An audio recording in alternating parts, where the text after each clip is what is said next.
of Sukhanwar Bohot Achche, poetry reading and discussion. It gives me immense pleasure to be a part of this session amongst all literature lovers. Poetry is one of the main pillars of literature. It allows us to put forth our views and sentiments, release our emotions, and leave an impact greater than any other force. As Ghalib rightly said, इस सादगी पे कौन ना मर जाए ए खुदा लड़ते हैं और हाथ में तलवार भी नहीं. Mirza Ghalib is a name synonymous with philosophical and love poetry in Urdu and Persian.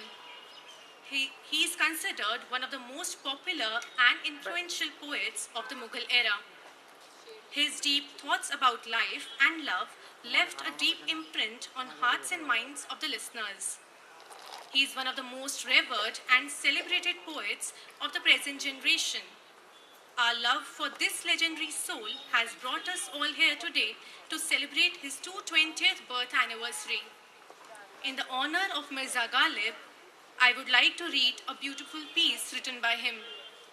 ना था कुछ तो खुदा है तो खुदा था, कुछ ना होता तो खुदा होता, डुबोया मुझको होने नहीं, ना होता मैं तो क्या होता.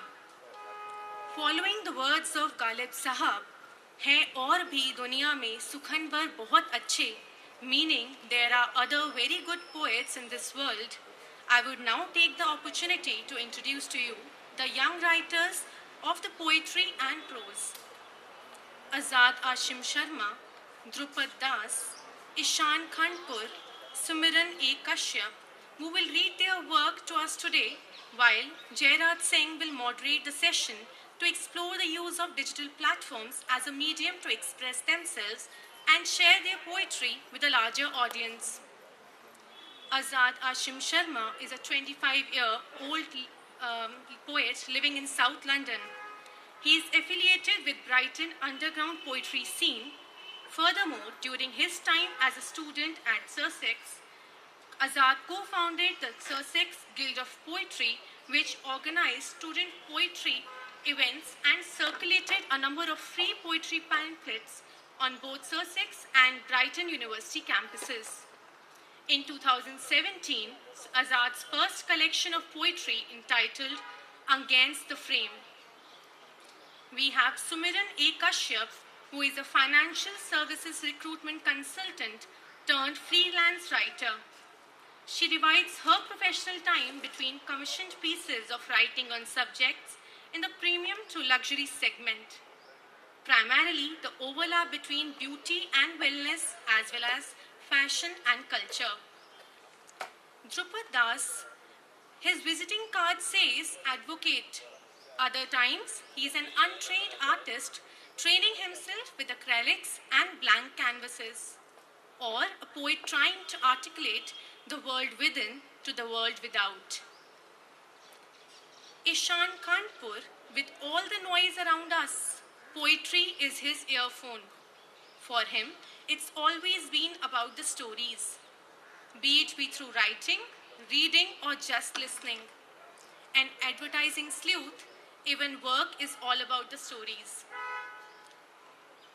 Last one we have Mr. Jairaj Singh, who is a New Delhi-based writer and journalist. He is the editor of Delhi O, India Today's opinion website. Prior to this, he was the editor of Time Out Delhi, and before that, the editor of two papers called Hindustan Times, HT Edge and HT Mini. We welcome you all. Over to you. Thank you so much for the introduction. And thank you for coming today. You're sparing your Sunday afternoon for poetry. So it's, yay to poetry, because poetry, I feel, has few takers in general. But thank you so much for being here. I'm going to actually ask the panelists right now to introduce themselves, about basically what they do and how they came to be poets. So we can start from you and then just go like that.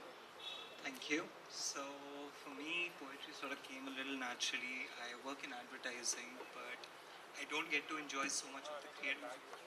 It's not work. Better? Yeah. So I don't get to enjoy so much of the creative side. I'm in account management, and while I see all that creative juice flowing around me, it sort of became a little jarring. I wanted to get into it too somehow, and there was a lot of suppressed angst within me, the timelines, the whole madness around me. So I found this was a great escape for me. And yeah, I just started dabbing around with writing and started showing it to a few of my copywriter buddies. And from there it just picked on, and now I've been writing for the last, I think, 5 years. Were you always a writer?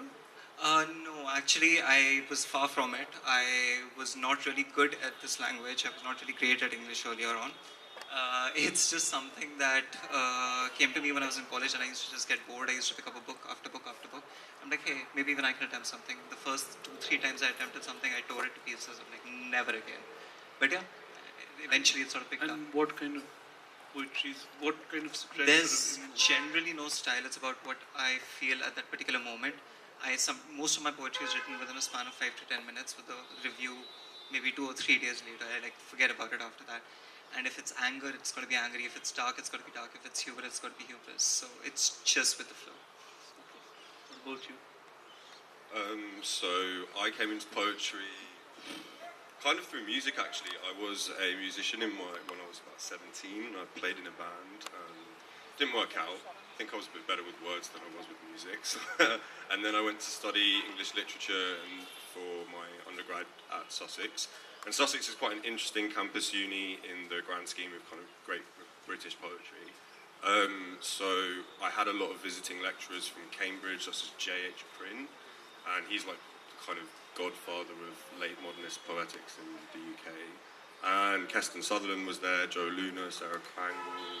I could name drop forever, but there was a kind of generational thing where students and staff would get together to write, and they would do organised readings and events, and I very much got involved with that scene, which is now posthumously called the Brighton Underground. And then in terms of style, I guess, I've always been really inspired by avant-garde poetry, mainly from Europe, but increasingly I'm reading across the world because translation is such a great venture that's going on now. And I'd probably put my poetry on the level. Sorry to cut you there, but I wanted to actually ask you, what do you mean by the underground sort of poetry scene? What does that entail? So I would draw a distinction between large presses and small presses. So small presses that are independently owned, they're not for profit, and they also circulate. Their poetry is probably more politically active and engaged. Like generally the poets are also activists. So one thing that may have spurred on an interest was the 2008 financial crash. A lot of poets went to revisit Marx's original text, Das Kapital, and were working within a Marxist literary theoretical tradition. So that's what I mean by underground poetry. Okay. What about you, sir? I'm gonna share a childhood anecdote which makes for a useful explanation as to how I got into poetry.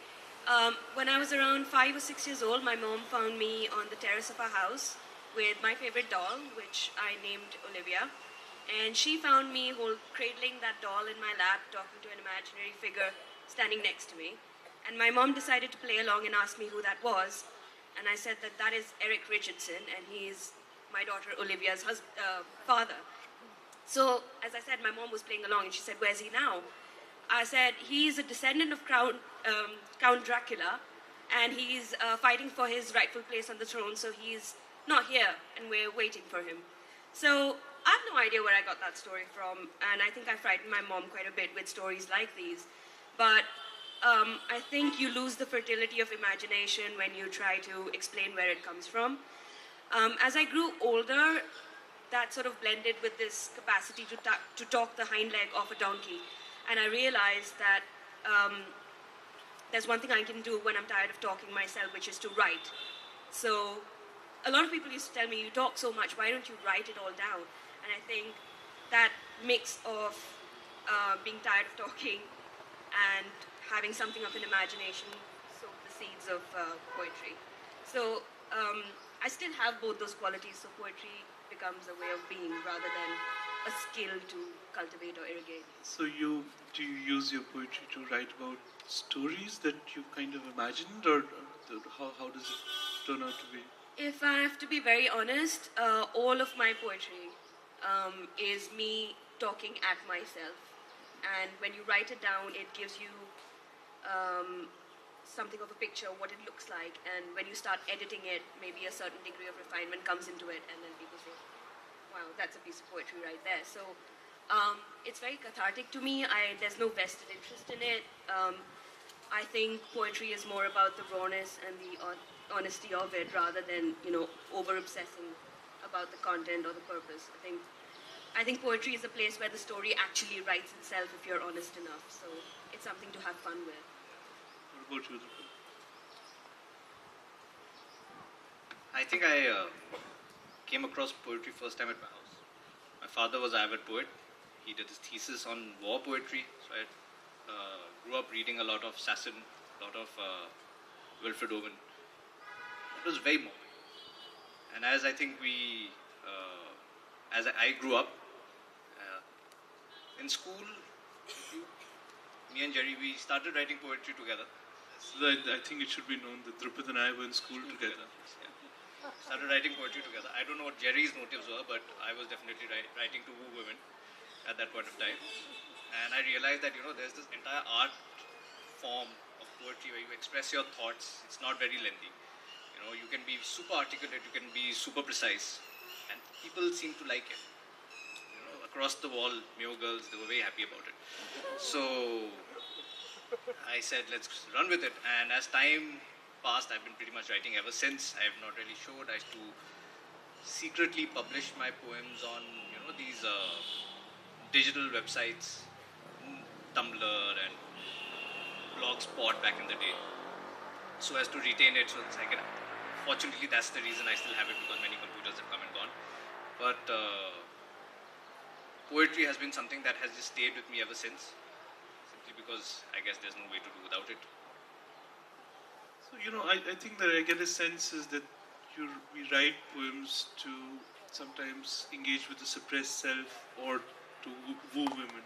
But I want to actually explore, why do you write poetry? And I wanted to sort of dig deeper into what do you feel writing poetry achieves? So if you could just talk to us and explain to us why. So, I'll start. Yeah, so, well, for me, it's really a pure form of escapism. It's how I sort of break free from the mundane. I have been working for the last 8 years, and within the first 4 years of my working career, I didn't take a single day off. And I used to work every alternate Saturday. I work around 12 hours a day. I mean, advertising is a crazy, crazy industry, right? And for some reason, we thought we were saving lives there, like we were more important than doctors. And after a point, you sort of hit saturation, and you're like, what am I doing? And this was the only way I really knew how to sort of express myself. And it came out as an angst in the beginning. It was pure rage, which sort of manifested itself into poetry. And it got the crutches of people around me, the things that were happening. I wasn't the only one. There were people coming in and going, and it was just becoming like a sort of really long narrative. And even today, if I just pick up pieces from where I started, like randomly, I see an entire storyline sort of forming from where it started to where it's going. That's very interesting because it's the darkest times. On the other hand, poetry became a lot easier as a device. It started off as just 2 stanzas, 4 lines each. So in total, 8 lines, and I had my entire energy reduced right there. And from there, it just kept growing. Even today, if I have to write a long email, I can't do it. I start thinking in rhymes before I start thinking in paras. And it's so much easier for me. As for who really inspired me, it's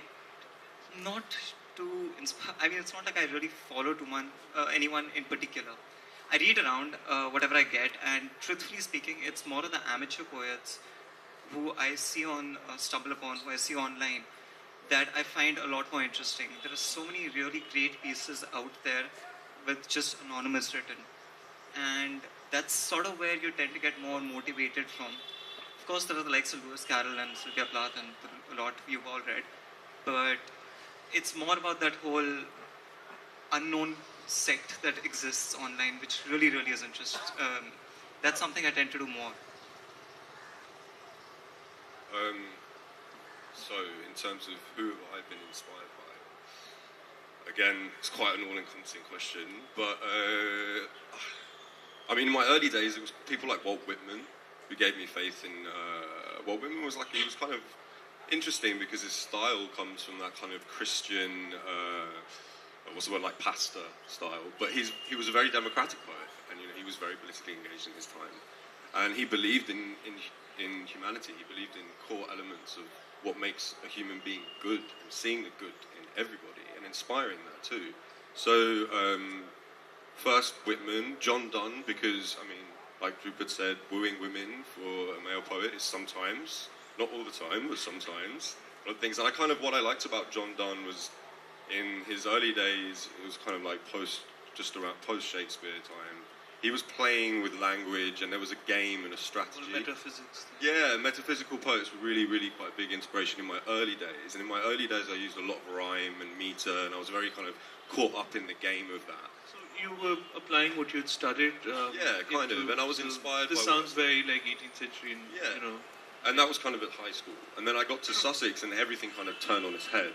And I was introduced to this like massive scene that I had never known existed, that existed kind of under the mainstream poets that everybody was reading in the UK, where it's like Carol Ann Dunn or whoever it is.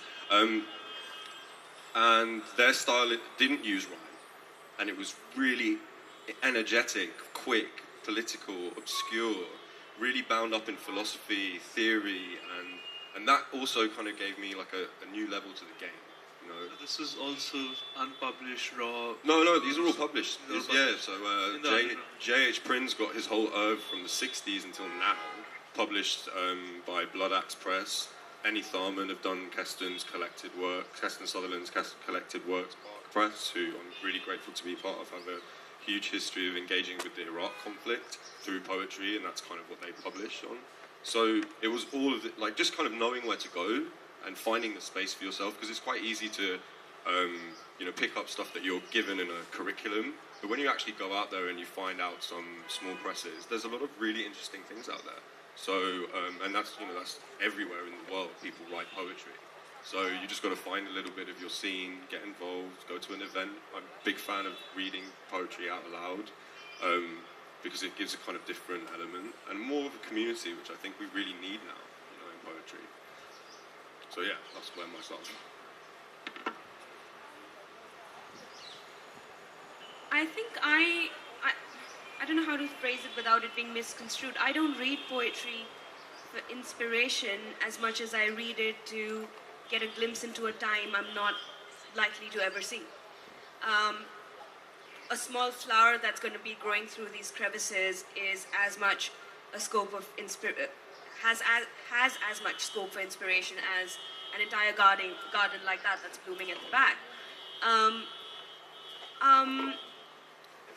I think, we live in a time where people are forgetting that communal intelligence stems from one gifted individual's ability to remember. And I read poetry to understand what times were like before I existed. And if I'm alive right now, then I want to focus on how I can use the honesty of my existence to add to the collective consciousness of the people now, so that in the future people read what our times have written and say, this is what it was like here. I mean, that's what we're celebrating here through this So festival, right? are there poets that you read who you feel capture that, or are you? There's Hafiz. I think he would be the one figure that I consider central to what resonates with me. There are many, but Hafiz would be central. Why he in particular? I think he's honest and reassuring. That's why.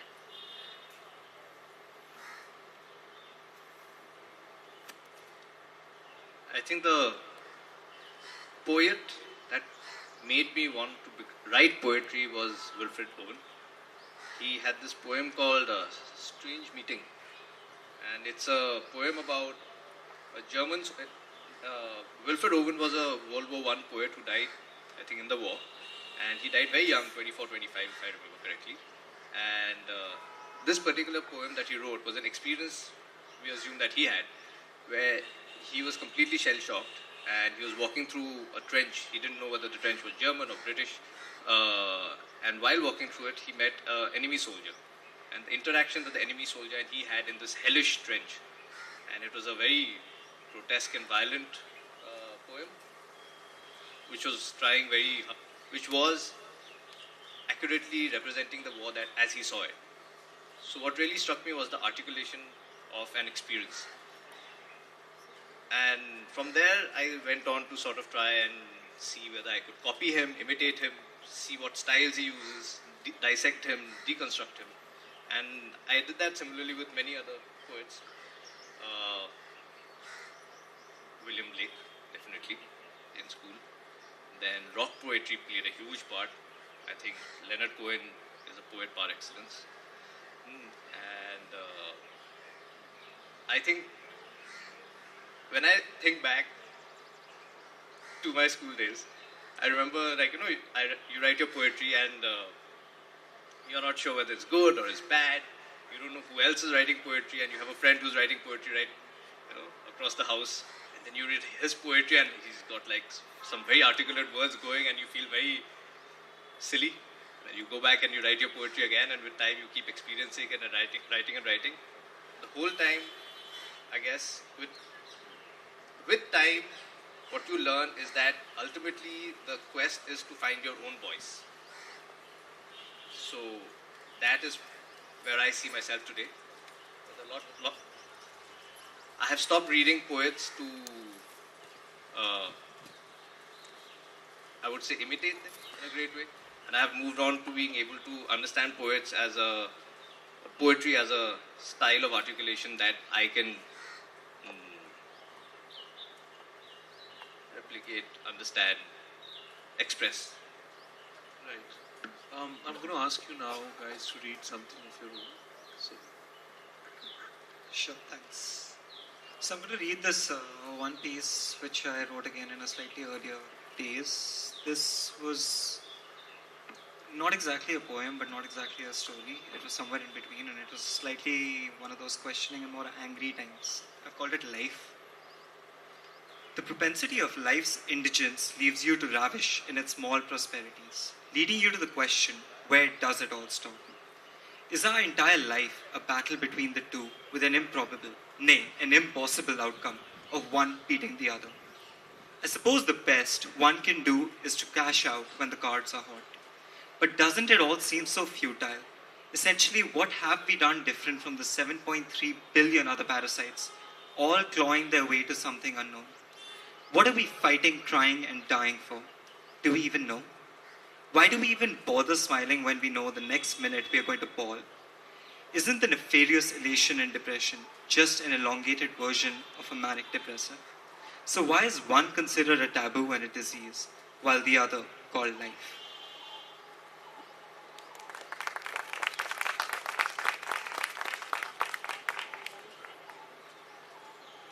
Okay, so I'll read one more. Sorry. This one's called Lost Words. Rummaging through a library lost, I found scripts long forgone, a language made emotionless, with words of letters and alphabets. Yet poetry seeped undiluted, not turned, a sonnet of passion, a hymn of love. The rawness of words not quite understood, the barrier of language not quite set on to. And an idiot speaks so simply spoke, a world of words discovered without. A simpler time for simpler wines, when Oxford didn't define my love.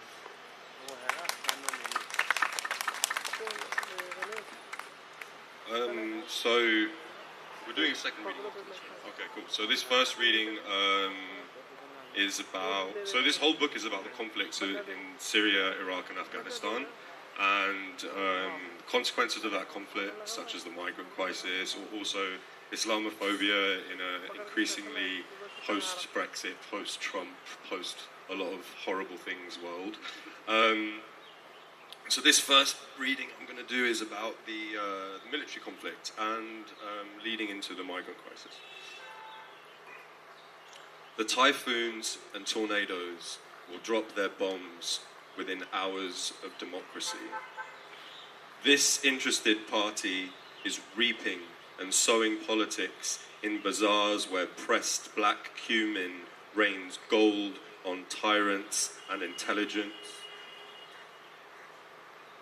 Those sanctimonious pirates have come to put dreamworks on steel slats, detaining these limbless orphans in the name of security from dictatorship. That policy is a terrific bunk bed, flash banging your mind against brick, and those photographs were examples of sexual progress and liberalism. Even prisoners of war can beat democratic, militarized, and bent back double-gagged live on YouTube next to Saddam's hanging. Everything has slipped away into the algebra of the ballot box. Paper becomes shattered glass, crushed under turntables of navels in Aleppo where protest sings. This montage is a garb for unfreedom. It stipends our blood to loan sharks and weeps against the grain. It frightens us with pennies in its foaming mouth, biting down onto our burgundy passes like bullets in a kidney, like mud on an eyelid. When we look in the mirror, we are made to fear ourselves. When you look in the mirror, you see the victim, the innocent, and you say these images are easy, simple, don't experiment with your language enough. With the memory of that moment on platform 6, when the child went to hold my hand, but the greeting is curtailed as his mother drags him away, as if, don't touch him, don't sit near him. And what is worse, rejection by a mother and child, that image so close to home, or the understanding I have of her choice in this climate of fear. Thank you.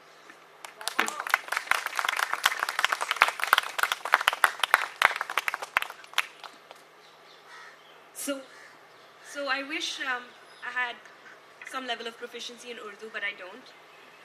However, it says something about the history of Delhi and about Ghalib's time that I and everyone else here is reading their poetry in English. Ghalib was in Delhi at a time when the British presence was quite assertive, to put it in one line. And I exist because my maternal ancestors came to India as part of Queen Victoria's army. So the A in my name is actually Anna Maria, so I am Anglo-Indian. And a lot of my the poetry I'm sharing today is centered on the theme of the pain of existence, because I don't think there's much spoken about how much the Anglo-Indian community is made to feel like they don't completely belong either way. And the other aspect is that in our times right now, we're focusing too much on what it means to be a man and what it means to be a woman, and not enough on masculinity and femininity. And that's what's making things really horrible and ugly for men and women. You know, man and woman is just one manifestation of the broader concept of masculinity and femininity. And that's why some of what I'm going to read today has, traces of that. So the first piece of prose I'm reading is called A Good Man. A man rendered silent by suffering is a beautiful man to me. My eyes will respect his body, toughened by the sun, snow, hail, and rain. My skin will respond to his nails, blackened by the soil and charcoal from burnt wood. My heart shall rest peacefully in his rough and calloused hands, for a man rendered silent by suffering will be able to hear it beating. The other piece I want to read is Two Types of Woman. To a scared woman, a man saying, I want you, is intimidating. To a scared woman, a man saying, I need you, is power. To a fearless woman, a man saying, I want you, is sheer desire. To a fearless woman, a man saying, I need you, is love.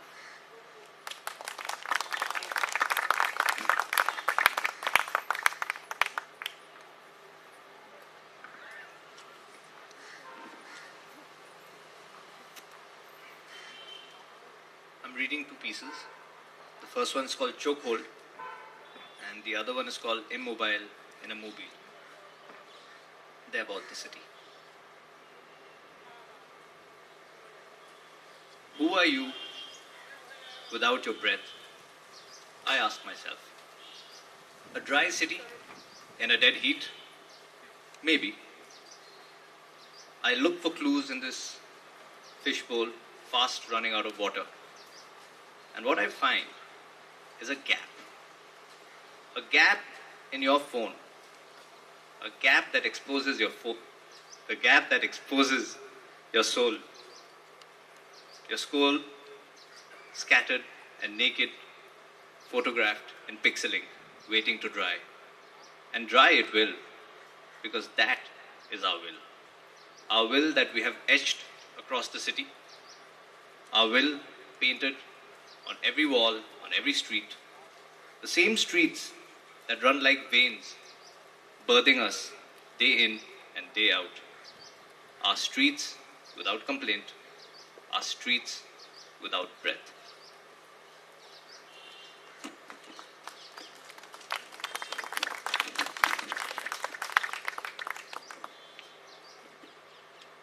This one is called Immobile in a Mobile.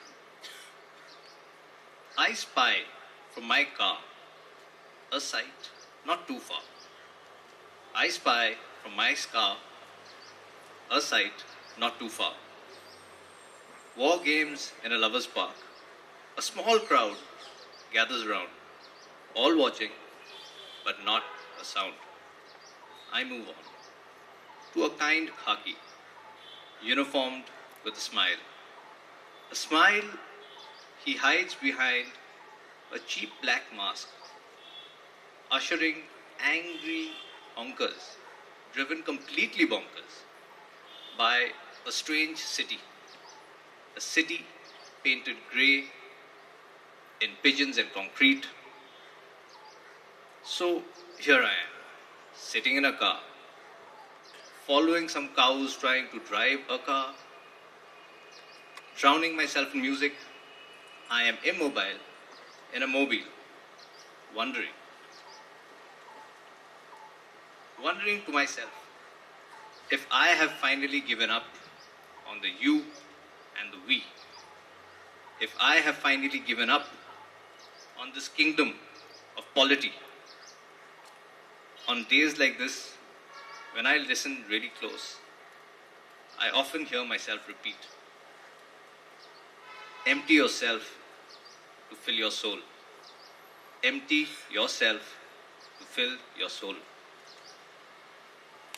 Thank you so much. And, this next question, I'm going to sound a bit condescending, but I thank you all for such lovely poems, reading such lovely poems.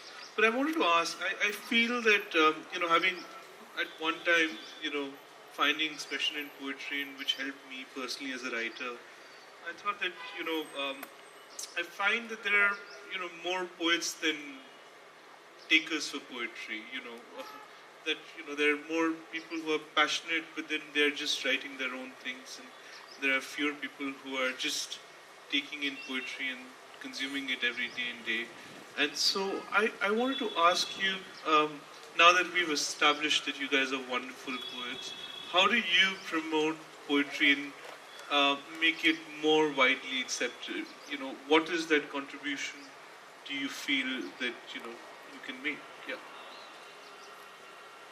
So, I live entirely on a digital sphere. My poetry lives entirely on a digital sphere. There's no book copies, there are no written pieces of paper. Everything I have is on blogs and through social media. And while I share it, I see people sharing it further, which means there exists a small niche of people who are interested and loving reading this kind of stuff. not just that, I see a lot of innovative way in which people are creating poetry. Now, it's no longer just about the words. I see video coming to life through poetry. I see animation coming to life through poetry. I see newer and more unique techniques. Not just that, like our little recitals that we do, like this session, is broadcast and loved by so many people, viewed by so many people. I personally follow this little thing called button poetry, which I'm sure we've all heard of. I've had the pleasure of going and experiencing it firsthand when I went to the US. It's one of the most amazing things I've seen, and that gets shared so often. So we are very lucky people that we live in a digital era where it's just growing wider and wider, and people care about the content they perceive and they see, right? They love it, they interact with it. So that's sort of the reason why we're also building poets. As I said earlier, most of what I've written is inspiration from what other people have written, which I saw through blogs. So it's not about, I mean, it's a loop that we're creating, and that hopefully this will continue. I think it's really a question of accessibility. So there's a number of ways of looking at that. So digitality is one way of creating a kind of a free, enterprising, and accessible means of finding poetry that you like. But one thing that digital platform needs to catch up on is the level of scholarship around poetry. You cannot now, because we have been a digital society for X number of years, extricate yourself from a 1,000-year tradition of writing verse and having books and having libraries and having courses around this material. So I think there needs to be some more interaction between these two spheres, because the academic sphere tends to have an ivory tower complex. Only once you're in the door can you access the material, and then if not, you have to pay, or the material is obscure and badly explained, and because you're not under the tutelage and guidance of a so-called professional, it becomes alienating. And the digital sphere has given us a way of not feeling alienated by poetry. So I think the time it's slowly going to start happening, I think. The more interest in poetry, the more interest there will be in the history of poetry, and older poets, new poets, alike will have to contribute to having more people come to events like this, to readings. But also we shouldn't totally disregard the value of having a book. Having my own book, I have to say, was previously I published this all on digital platforms. And I still publish it on digital platforms because it reaches a wider number of people that way. And of that I'm very sure. But having a book is also nice. And we shouldn't, objectification is a word that comes with such negative connotations today when we talk about our bodies. But the objectification of poetry in the form of a book it's a gift. It's something you keep in your house. You can pick it up anytime. And it also gives you a time when you are alone with yourself rather than having the distraction of the kind of whirlpool that the internet can drag you into. So that's what I would have to say about more people will have to engage with both spheres. I actually completely agree with what both Ishan and Azad have said. There's so much commercialization and competition in the blogging world and on social media, Instagram, Facebook, etc., that I think people have forgotten that a blog is basically a virtual version of the Dear Diary that most of us, if not all of us, used to maintain when we were younger. So people who put themselves out there and share their Dear Diary with the rest of the world who's reading or just going through pictures on Instagram, I think they're already giving people a platform to heal, a platform to be inspired, a platform to learn. All of my work is on the digital platform. That's because it is a development of our times. It is a currency in which we deal.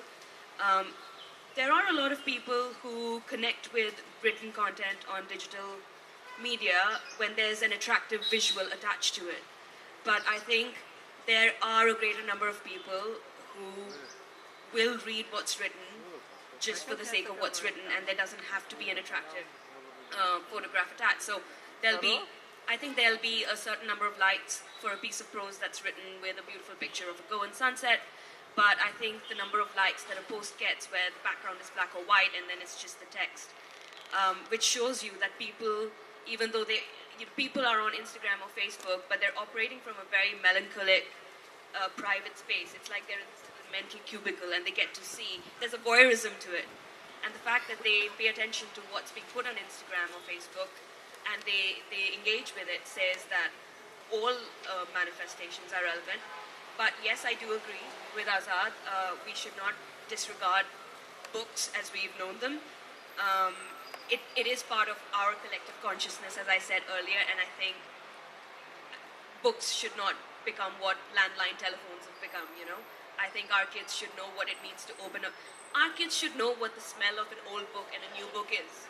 We know it, you know, and I don't want my daughter or my son to not know it, because when you're familiar with sensory experiences like that, it's amazing how that becomes creative inspiration to write, to paint, to make music, you know. So I completely agree with you. It has to be a balance between the good old-fashioned book and the digital platforms that we use today.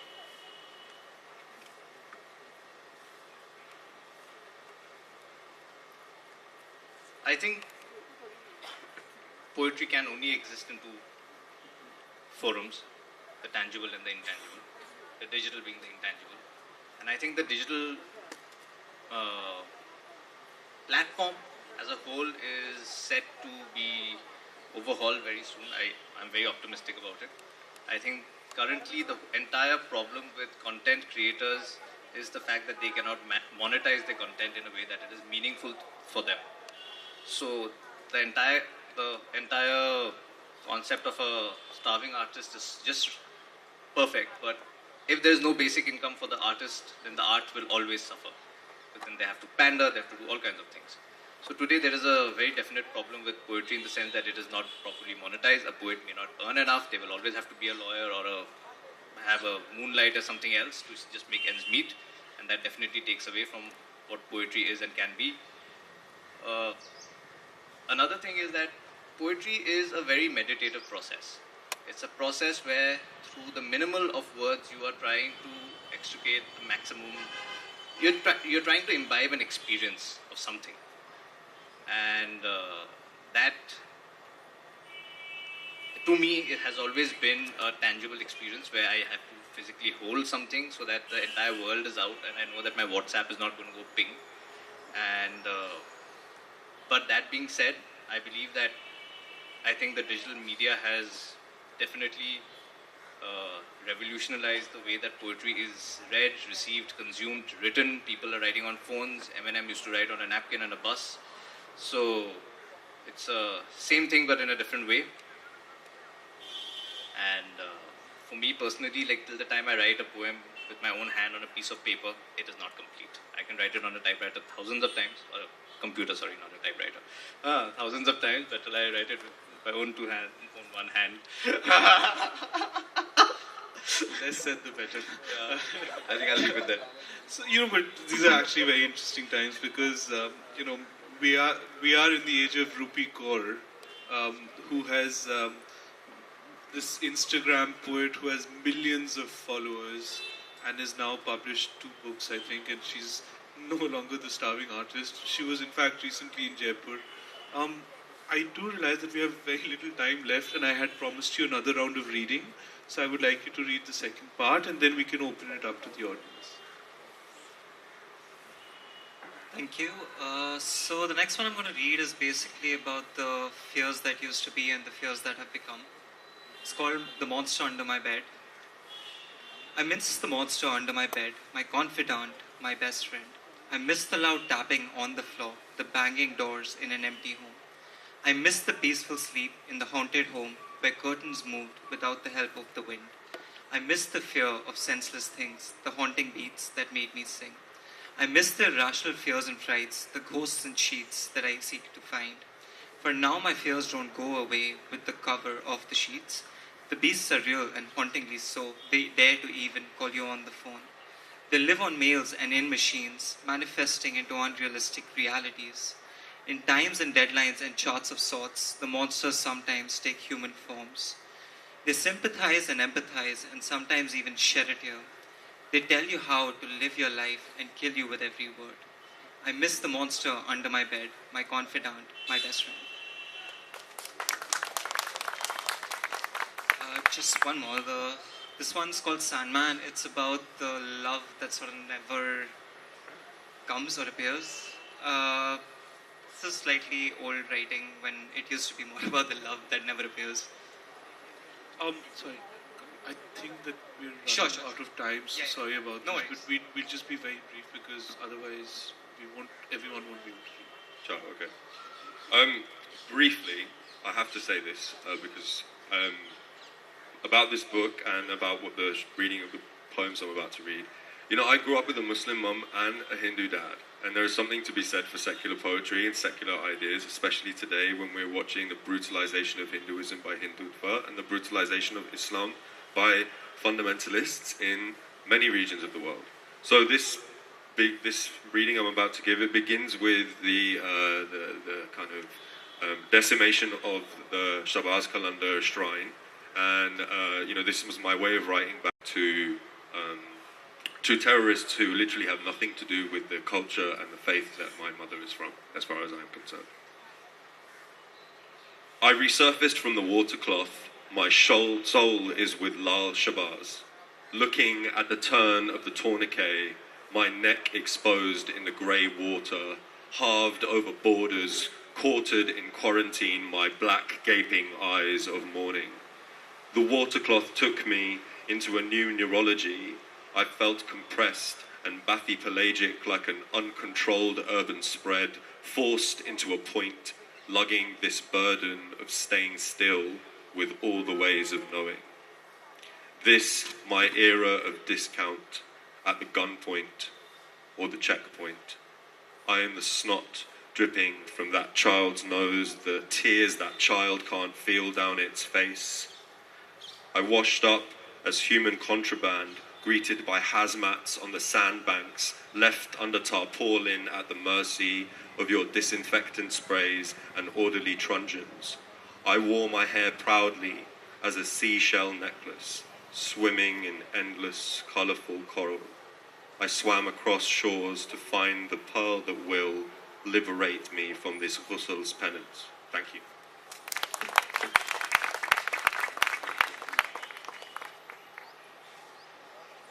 This one's called Happily Ever After, and it is inspired from personal experience and the self-work that one decides to put oneself through when they're trying to move on. I can see you now. My soul has been following the sound of your voice for as long as it can remember. When times were simpler, I heard it as a whisper in the breeze, an urgent rustling in the branches, a hiss in the sinking sands, an echo in the crashing waves of the ocean. It emerged from the mechanic crescendos of planes and trains. I heard its sighs tolerate the empty switching on and off of laptops and televisions. I felt its tough love when it went quiet on me, as I paid spiritual debts from another time, something I had to do without you. Now, it's still silent, not as tough love, but a patient greeting of homecoming. Now, your voice is beginning to take fragrant shape. Now I can see you. But don't let my knees buckle under the weight of my journey. Let me hear your voice, crystal clear and kind, so I know that you know how tired I am.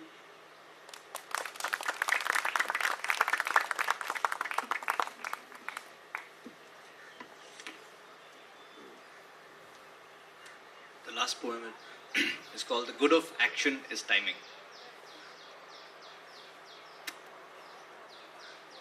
In a city painted brown, with smoggy dust broken down, fires and desires here run amok.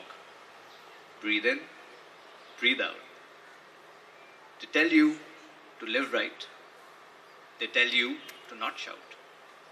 They tell you to sit in a car and bow out. But you fight. Sometimes you surrender, but you fight. You fight the day to the end. You repeat. breathe in, breathe out. You focus your mind and you drive. You steer clear of the gods, the lords, and the frauds. You focus on a way out for you and for me. You breathe in, you breathe out. So how do we begin? Where do we end? Do we let out a shout? Do we sit in my car and drive out to a green patch somewhere to see what we see? But what will we see? The many hours in a clock? Tick-tock. The trick to making time stop? Maybe. We breathe in, we breathe out. Thank you, sir. I don't think we have time for question and answers, but they're all here and you can talk to them after the session. And thank you for coming. Thank you. Thank you for listening. On behalf of my team, I would now like to extend my heartfelt gratitude to the speakers and the moderator for taking out time from their busy schedule and sharing their poetic words of wisdom with us. I would also like to thank the audience for their keen interest and presence in the session. And a very warm thanks to the logistic and support team, without whom this event would not have been a success. On behalf of the Words in the Garden team, we would now like to present a token of appreciation to our esteemed speakers and moderator for this session.